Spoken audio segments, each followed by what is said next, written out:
Hi friends, ഹെഡ്മീലുള്ള YouTube ചാനലിലേക്കും Facebook പേജിലേക്കും എല്ലാവർക്കും സ്വാഗതം. ഞാൻ ബെൻസി. ഇന്ന് നമ്മൾ ഉണ്ടാക്കാൻ പോകുന്നത് റവ കൊണ്ട് വളരെ എളുപ്പത്തിൽ സോഫ്റ്റ് ആയ നല്ല സ്പോഞ്ചായ ഇഡലി എങ്ങനെ ഉണ്ടാക്കാം എന്നാണ്. വളരെ എളുപ്പമാണ് ഉണ്ടാക്കാൻ, അധികം ഇൻഗ്രീഡിയൻസ് ഒന്നും വേണ്ട. അതിനായി ഞാനിവിടെ 1 കപ്പ് റവ എടുത്തു വെച്ചിട്ടുണ്ട്. അതായത് ഇത് 250 ഗ്രാം ഉണ്ട്. ഇത് വറുത്ത റവയല്ല, ഡയറക്റ്റ് ഉള്ള റവ തന്നെയാണ് നമ്മൾ യൂസ് ചെയ്യുന്നത്. ഇഡലിക്ക് വേണ്ടി റവ വറക്കേണ്ട ആവശ്യമില്ല, സാധാ റവ തന്നെയാണ്. പിന്നെ നമുക്ക് വേണ്ട ഒരു സാധനമാണ് തൈര്. എത്രയും റവയുണ്ടോ അത്രയും തന്നെ. 1 കപ്പ് റവയാണെങ്കിൽ അതേ കപ്പിന് 1 കപ്പ് തൈര് വേണം. ഞാനിത് നല്ല കട്ട തൈര് എങ്ങനെ ഉണ്ടാക്കാമെന്ന് വീഡിയോ ഇട്ടിട്ടുണ്ട്, കണ്ടോ? കട്ട തൈര് ഒട്ടും അനങ്ങുന്നു കൂടിയില്ല. ഓക്കെ, ഇതപ്പോ തൈര് കട്ടയോടിടുവല്ല, ലേശം ഒന്ന് ഉടച്ചിട്ട് ആ പാത്രം, നമ്മുടെ കപ്പ് ഏതാണോ, ഏത് പാത്രത്തിനാണോ റവ എടുത്തത് അതേ പാത്രത്തിന് 1 പാത്രം തൈര് ഇടുക. അപ്പൊ ആദ്യം ഇതിൽ നിന്നും കുറച്ച് തൈര് എടുത്ത് നമുക്കൊന്ന് ഉടയ്ക്കാം. കണ്ടില്ലേ, നല്ല അലുവ കഷ്ണം പോലുള്ള തൈരൊന്ന് കേട്ടിട്ടുണ്ടോ? അതാണിത്. തൈരും റെഡി ആയിട്ടുണ്ട്. ഞാൻ വെള്ളം ഒന്നും ചേർത്തിട്ടില്ല, ജസ്റ്റ് ഒന്ന് ഉടച്ചെന്ന് മാത്രമേ ഉള്ളൂ. ഇനി ബാക്കി ചെയ്യാം. റവ ഇട്ട് കൊടുക്കാം. അതിലേക്ക് ആദ്യം മൊത്തം തൈര് ഒഴിക്കേണ്ട. ഇനി ഇത് ഇളക്കി യോജിപ്പിക്കാം. ഞാൻ തൈര് മൊത്തം ഒഴിക്കേണ്ടെന്ന് പറയാൻ കാര്യം, ആദ്യം തന്നെ നമ്മള് ഈ ഇഡലിയുടെ ബാറ്റർ ഉണ്ടാക്കുന്ന ആ കൺസിസ്റ്റൻസി ഉണ്ടല്ലോ, അത്രയും കൺസിസ്റ്റൻസിയിലല്ല ആദ്യം കുഴയ്ക്കുന്നേ. അപ്പൊ അതനുസരിച്ച് ചിലപ്പോൾ തൈര് കൂടുതൽ എടുക്കേണ്ടി വരും, കുറച്ചെടുക്കേണ്ടി വരും. ഇനി തൈരിന് പകരം വേറെ എന്തെങ്കിലും എടുക്കാമോ എന്ന് ചോദിച്ചാൽ ഇതിന് സബ്സ്റ്റിറ്റ്യൂട്ട് ഒന്നുമില്ല. റവ ഇഡലിക്ക് നമുക്ക് തൈര് തന്നെ വേണം. അല്ലാതെ ഞാൻ ചെയ്തിട്ടില്ല. അതല്ലാതെ ചെയ്യുന്ന ആരെങ്കിലും ഉണ്ടെങ്കിൽ ഇവിടെ കമന്റ് ഇടണേ. അടി വരെ നല്ലതുപോലെ ഇളകണം.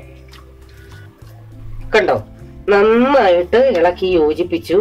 ഈ പരുവം, ഈ പരുവത്തിന് വേണം നമുക്ക് ഒരു അരമണിക്കൂർ അടച്ചു വെക്കാൻ. ഇതിൽ കൂടുതൽ വെള്ളമാവരുത്. ഒന്നും എടുത്ത് കാണിക്കാം. ഇത്രയും പരുവം. അതായത് ഒത്തിരി ഡ്രൈയുമല്ല, ഒത്തിരി വെള്ളവുമല്ല. ഇനി നമുക്കിത് അരമണിക്കൂർ അടച്ചു വെക്കാം. അതിനുശേഷം നോക്കാം. തൈര് നമ്മൾ മൊത്തം എടുത്തിട്ടില്ല, ഇത്രയും ബാക്കിയുണ്ട്. ഇനി നമുക്ക് തൈരിന്റെ ആവശ്യമില്ല. അരമണിക്കൂർ കഴിഞ്ഞു. നമുക്കിതൊന്ന് തുറന്നു നോക്കാം. കണ്ടോ എത്രോളം കട്ടിയായെന്ന്? നല്ല കട്ടിയായിട്ടുണ്ട്. ഇനി നമുക്ക് സാധാ വെള്ളം കുറേശ്ശെ ഒഴിച്ച് നമ്മുടെ ഇഡലിയുടെ മാവിന്റെ പരുവമാക്കണം. ഒത്തിരി ഒഴിക്കണ്ട, ആദ്യം കുറേശ്ശെ ഒഴിച്ചാൽ മതി. ഇനി നമുക്ക് ഇതിലേക്ക് ഉപ്പൂടെ ചേർക്കാം. പരുവം കണ്ടോ? ഈ പരുവം മതി. ഇതിലും കൂടുതൽ വെള്ളമാവണ്ട. ഇനി നമുക്കിതിലേക്ക് ഞാൻ കുറച്ച് ഉള്ളി, സവാള ഉള്ളി ചെറുതായിട്ട് കൊത്തി അരിഞ്ഞതും കുറച്ച് ഇഞ്ചിയും ചേർക്കുന്നുണ്ട്. അത് നിങ്ങൾക്ക് ചേർക്കണമെന്ന് യാതൊരു നിർബന്ധവും ഇല്ല, ഇഷ്ടമുള്ളവർ മാത്രം ചേർത്താൽ മതി. അതായത് ഇഡലി ഉണ്ടാക്കുമ്പോൾ സാധാരണ ലേശം ഉള്ളി കൊത്തി അരിഞ്ഞത്, ഇഞ്ചി കൊത്തി അരിഞ്ഞത്, പച്ചമുളക്, കറിവേപ്പില ഇതൊക്കെ ചേർക്കാറുണ്ട്. നല്ലൊരു മണം വന്നേരം. അപ്പൊ ഞാനിത് 2 ഇൻഗ്രീഡിയൻസേ ചേർത്തിട്ടുള്ളൂ. ഇഷ്ടമില്ലാത്തവര് ചേർക്കണ്ടേ. ഇനി ഒരു 1/2 ടീസ്പൂൺ ബേക്കിംഗ് സോഡ. ഇത് ഇടണം, നിർബന്ധമാണ്. നമ്മുടെ റവ സോഫ്റ്റ് ആവണമെങ്കിൽ ഇതിട്ടേ പറ്റത്തുള്ളൂ. ഇനി ഇത് നന്നായിട്ട് ഇളക്കി യോജിപ്പിച്ചിട്ട് ഉടൻ തന്നെ നമുക്ക് ഇഡലി ഉണ്ടാക്കണം. മാവിന്റെ പരുവം കണ്ടോ? ഇനി നമുക്ക് ഇഡലി ഉണ്ടാക്കാം. ഇഡലി പാത്രത്തിൽ ആവശ്യത്തിനുള്ള വെള്ളം ഒഴിച്ച് ഏറ്റവും അടിയിലത്തെ ഇഡലി വെക്കുന്ന ആ തട്ട് മുങ്ങരുത്, അതനുസരിച്ച് വെള്ളം വെക്കാവൂ. ഇത് നല്ലോണം ഒന്ന് തിളക്കട്ടെ. വെള്ളം നന്നായി തിളച്ചു. തട്ട് വെക്കാം. ഇതിനകത്ത് ഞാൻ വെളിച്ചെണ്ണ പുരട്ടിയിട്ടുണ്ടേ. ബേക്കിംഗ് സോഡ ഇട്ടിട്ട് കഴിവതും പെട്ടെന്ന് തന്നെ ഉണ്ടാക്കാൻ ശ്രമിക്കണം. ഒത്തിരി നേരം വെച്ചേക്കല്ലേ. ഒത്തിരി ഒന്നും നിറച്ചൊഴിക്കണ്ട, ഇത്രയും മതി.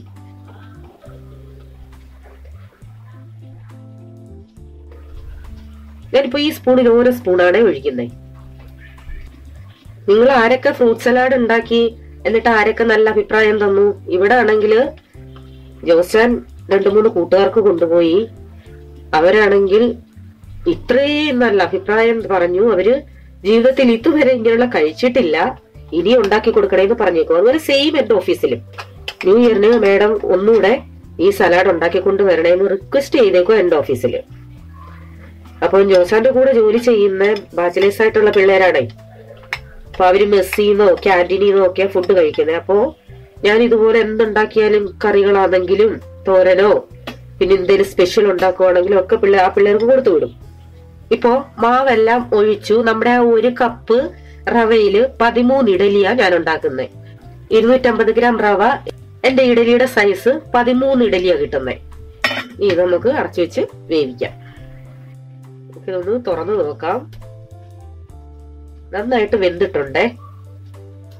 ഇനി ഇത് എടുത്തു മാറ്റാം. ഇപ്പോ ഇഡലി എല്ലാം ഞാനിവിടെ മാറ്റി വെച്ചിട്ടുണ്ട്. ഞാൻ ഒരെണ്ണം മുറിച്ച് കാണിക്കാം. ഇത് കണ്ടോ, നല്ല സോഫ്റ്റാ. സോ നമ്മുടെ റവ ഇഡലി റെഡി ആയിട്ടുണ്ട്. വളരെ എളുപ്പമാണ്. എല്ലാരും ട്രൈ ചെയ്യണം. എന്നിട്ട് അഭിപ്രായം അറിയിക്കണം. വീണ്ടും ഒരു ഈസി ഡിഷുമായി ഞാൻ വരാം. Till then bye. God bless you.